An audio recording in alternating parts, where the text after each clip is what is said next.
And welcome back. In this second segment, we'll get a quick overview of Jainism as a religious tradition. We're going to talk a little bit about its core principles, its major sectarian divisions, and then what life is like for the monastic Jains and the lay communities. So let's get right down to it. Now, how did Jainism develop? Modern historians consider the founder of Jainism to be a fellow named Vardhamana Mahavira, whose traditional dates are 599 to 527 BC. Mahavira came from a kshatriya, or a royal background, and he hailed from the Magadha region of eastern India. This is the area that is now modern day Bihar, which is kind of notoriously sort of poor and kind of corrupt. But back then it was a kind of pretty lively and powerful place to live. Jain practitioners on the other hand, they don't consider Mahavira to be the founder of their religion. Rather, they see him as the 24th and final Tirthankara, or bridge maker, of our cosmic time period. He's called this bridge maker because he helps us to cross the ocean of karma and death. He's also called a Jinna, or a conqueror, because he was able to defeat karmic bondage and to liberate his soul. That's where we get the name Jainism. It's the religion of the Jinna. Anyway, according to Jainism, there were actually 23 other Jinnas before Mahavira came along, so they don't regard him to be the founder of anything. Rather, the way they think of it is that Mahavira revived Jainism, which had had a long and illustrious history before he came along. There does actually seem to be some evidence of the existence of the 23rd Jinna named Parshvanatha, and he seemed to have lived in Benares around 850 BC. Mahavira's parents, in fact, were supposedly lay devotees of this Parshvanatha, according to the traditional explanation of things. Anyway, if the Jain belief is correct, then this religious tradition would go back much further than Mahavira or Parshvanatha. In fact, since the first Jinna's name is Rishabha, which means bull, some people have speculated that that yogi who wears the bull horns that we saw in the IVC seal, remember? Maybe he was a Jain yogi. So who knows? Maybe Jainism is super old and goes back all the way to the IVC. Well, no matter what, it's undeniable that Jainism, as it's practiced today, comes from a set of core principles that were kind of put together and preached by Mahavira himself around 500 BC. Out of these, I wanted to kind of focus on three really interesting core principles within Jainism that distinguish it from other religions.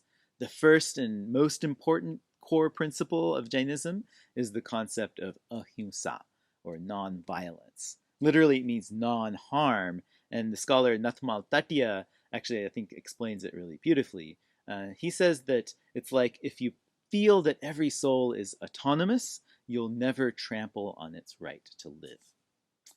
Jainism regarded ahimsa as the only way to be able to unbind that karma that's sticking to your soul.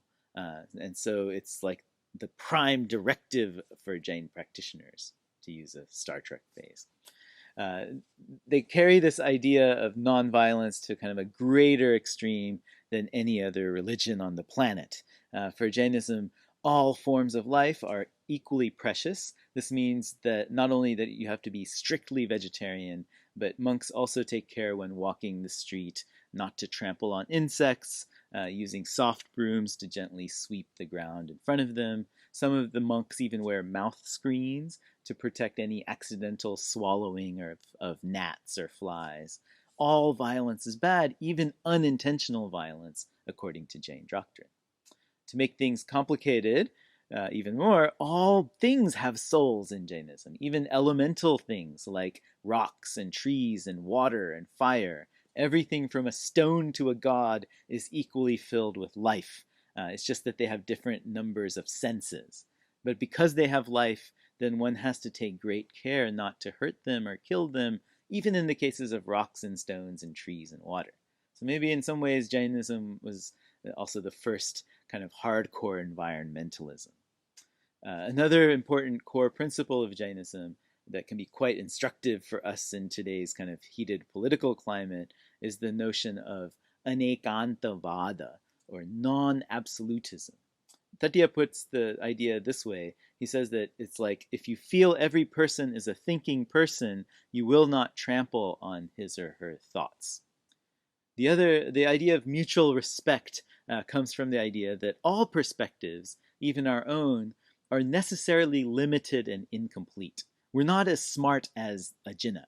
And so the only person who has an absolutely correct perspective is one of the 24 jinnahs. And since none of those are alive today, and since none of us will ever become one, everyone's point of view is going to be necessarily limited and imperfect. So it's kind of an ecumenical attitude, and it's led Jains to reject kind of dogmatic ways of thinking.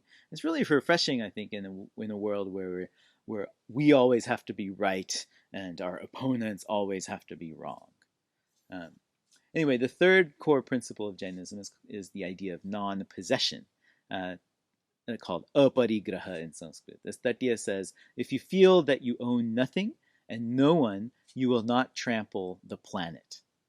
Jain monks are supposed to own nothing, and those of the Digambara sect even don't own any clothing. They walk around fully nude everywhere they go. Monks are fully dependent for their survival on the charity of the lay community. Monks aren't allowed to take donations of food either, actually, since that would constitute owning something. Instead, they accept only the leftovers of what others have eaten. Because that's the way that they can minimize the amount of karma that would get accrued onto the monks if they ate food. So now let's talk about what Jain society looks like, both on the monastic side and on the lay side of things. So there are actually two large divisions within the Jain world. The divide is between two distinct sects.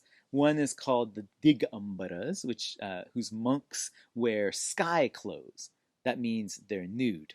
The other is called the Shvetambaras, whose monks wear white clothes.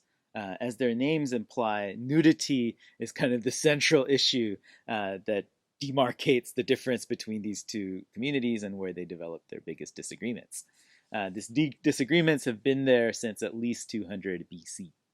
The Digambaras today are located mostly in South India, in Karnataka in particular, and as they explain it, their predecessors had been kind of forced to migrate down there after a devastating famine afflicted North India around 200 BC. They believe they've kept the tradition that's closer to Mahavira's original faith, and they regard the Shvetambara practices as being deviations. As proof of this, the monks of the Digambara sect, they wear absolutely no clothing, just like Mahavira had done, who had given up all of his possessions, including his clothes. Along with the nudity requirement, it means that women are not permitted to become full-fledged nuns in the Digambara sect. Although they are active participants as kind of quasi-renunciants, they devote themselves to giving assistance to the monks. But women are deemed to be kind of physically ineligible to attain liberation in the Digambara tradition because they're supposed to have an additional set of karmas that they won't be able to eliminate in their lifetime. The Shvetambaras are located largely in Western India, especially in Gujarat. Their renunciants wear white, thin robes and carry soft brooms to sweep away insects when they're walking. One subsect of them, the Sthanakavasis, also wear those mouth screens to avoid accidentally ingesting bugs like you see here. Because even accidentally killing an animal attracts bad karma to stick to your soul. In their community, women are allowed to be nuns, and in fact form the majority of the monastic orders of the Shvetambaras. So basically the two sects take different approaches to scripture, nudity, and female participation. The two sects do sometimes get into kind of like serious doctrinal arguments and disagreements, but on the whole, the Jains do get along as a minority community in India. Both sects share common principles of nonviolence, non-dogmatism, and non-possession, and they all venerate Mahavira as the last of the 24 jinas and the kind of consolidator of their religion. Now, what about Jain society? What does it look like? Like I mentioned, there's there's a kind of a two-sided divide between renunciants on the one hand and lay people on the other. Monks and nuns, these renunciants, their primary occupation is to get rid of their karma. That's all they do. They have to stop creating new karma and to cleanse themselves of the karma that already exists on them from previous lives. They do this by following 5 great vows: non-violence, not lying, not stealing, remaining celibate, and not owning any property. They also perform harsh austerities, which is called tapas in Sanskrit, to rid themselves of this karmic residue that they have. They have to travel continuously. They can't stay in one place for more than a few days, except for 4 months during the monsoon, where they have to stay put wherever they are. This is an imitation of Mahavira's own journeys. Every so often, the monks have to pluck out all their body hair, and this imitates what Mahavira had done and symbolizes kind of the cleansing of karma. All other bodily functions are strictly regulated for them as well, from sleeping, walking, eating, bathing, going to the bathroom. All of it is highly regulated. Jain monks are also supposed to put themselves through various physical hardships, like fasting, standing, or sitting in difficult postures, exposing themselves to the elements, and so on. These actions also burn off karma because they're forced to let go of the attachments to their physical body and the pain that they're enduring. And the renunciants have to also give up all their possessions, their family life, pleasures, social attachments. The lay community, on the other hand, is allowed to own property, get married, raise a family, experience physical pleasures, live complete, full social lives. The lay community kind of admit that they're not going to gain liberation in this life, but they're going to try to earn as much merit as possible to have a better future life. They're supposed to follow those same 5 vows, just like the renunciants, but not to the extreme degree that the monks and nuns do. The main responsibility for lay Jains, for the lay community, is to support and honor the monks and nuns. To do so, above all, they engage in acts of charity, giving, which is called dana in Sanskrit. You feed the monks and the nuns, but you can also donate land and money and goods and services to the Jain monasteries, or actually trusts. The Jain lay community also engages in a form of popular worship that looks actually a lot like mainstream Hinduism. They'll sing bhajans, songs, they'll go to Jain temples, they listen to sermons by the monks. Unlike Hindus, though, the Jains don't do any Vedic rites or any Vedic mantras, and they don't worship any gods. Instead, they'll praise the jinnas, those adepts who point the way to liberation for the whole community. So that, in a nutshell, is Jainism as a religion. In our next segment, we'll travel back to the historical foundations of this religion in the 6th century BC and take a look at the life of Mahavira. Should be an interesting segment, so see you in a few.